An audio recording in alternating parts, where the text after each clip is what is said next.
السلام علیکم۔ Pakistan Broad casting service, ہم لاہور سے بول رہے ہیں۔ 13 اور 14 اگست سن 47 کی درمیانی رات 12 بجے ہیں۔ طلوع صبح آزادی، یہ تھا وہ اعلانہ پیغام جو اردو زبان میں مصطفیٰ علی حمدانی کی زبان سے سب سے پہلے ادا ہوا اور پھر انا فانا چہار دانگ عالم پھیل گیا اور دو قومی نظریے کی سچائی پر مہر ثبت ہو گئی۔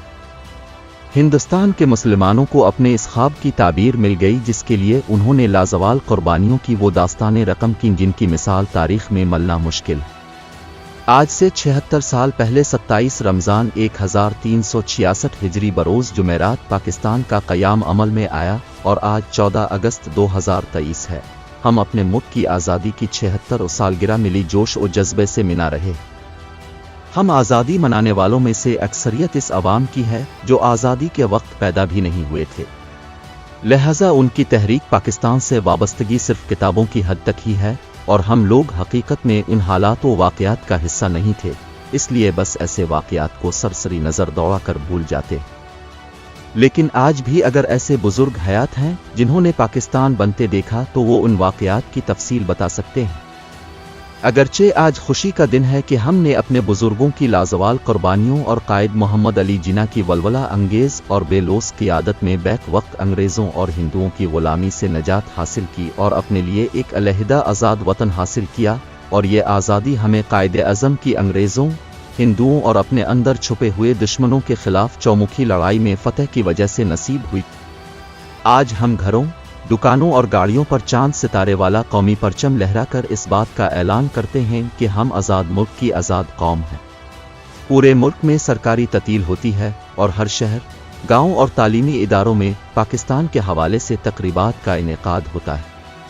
الیکٹرانک میڈیا اس حوالے ٹاک شوز اور ڈرامے پیش کرتا ہے۔ قریہ قریہ، گاؤں گاؤں اور شہر شہر ملی نغمے ہمارے لیے وطن سے محبت کا جذبہ ابھارتے ہیں۔ صبح فجر کی نماز میں ملک کی سلامتی اور ترقی کے لیے خصوصی دعاؤں کا اہتمام کیا جاتا ہے۔ صبح سویرے وفاقی دارالحکومت میں 31 جبکہ صوبائی دارالحکومتوں میں 21 توپوں کی سلامی دی جاتی ہے۔ قومی پرچم لہرانے کی تقریبات منعقد ہوتی ہے۔ الغرض طلوع فجر سے رات گئے تک ہر طرف ایک جذبہ اور ولولہ نظر آتا ہے۔ عید کا سا ماحول بن جاتا ہے۔ ایسے لگتا ہے جیسے ہم شروع سے ہی ایسے ہیں، گویا ساری قوم موتیوں کی طرح پیار و محبت کی ایک مالا میں پرو دی گئی ہو۔ یہ سارا ماحول 14 اگست کو چھایا رہتا ہے۔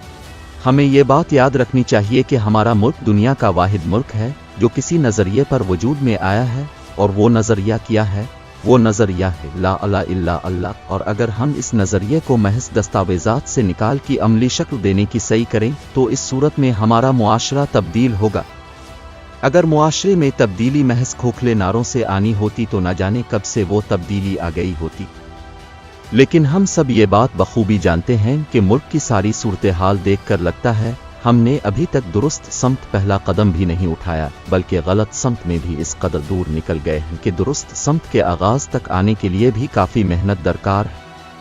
یہاں کسی نے ملک کو ترکی اور پیرس بنانے کی بات کی تو کسی نے ریاست مدینہ کا خوش کن نعرہ لگایا، لیکن عوام کے ہاتھ کچھ نہ آیا۔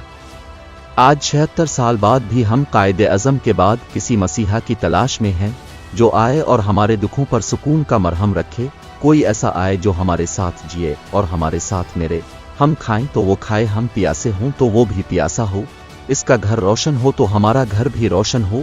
عوام کے دکھ کچھ ایسے بھی لادوا نہیں، لیکن شرط ایمانداری، خلوص اور حب الوطنی کی ہے۔ اب حکمرانوں کی دیکھا دیکھی نیچے تک سارے ادارے اور ملازمین اس نہج پر پہنچ چکے ہیں کہ کوئی بندہ سوچ بھی نہیں سکتا کہ اس کا کوئی کام بغیر کسی ریفرنس اور پھر پیسے کے بغیر ہو سکتا ہے۔ کسی بھی معاملے میں دنیا کی رینکنگ میں اپنا نمبر دیکھ لیجئے اور خود ہی فیصلہ کر لیجئے کہ ہم کس مقام پر ہیں۔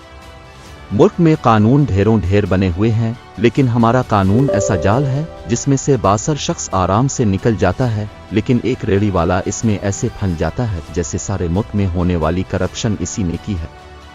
عام آدمی عدالتی کٹہرے میں آ جائے تو ساری زندگی اس کی عدالتوں کے چکر میں کٹتی ہے۔ آج کل اسکولوں میں طلبہ امتحانات میں 100% نمبر لے رہے ہیں، لکھنا انگلش آتی ہے نہ اردو۔ پاکستان کے حوالے سے ان کی معلومات بہت واجبی سی ہیں۔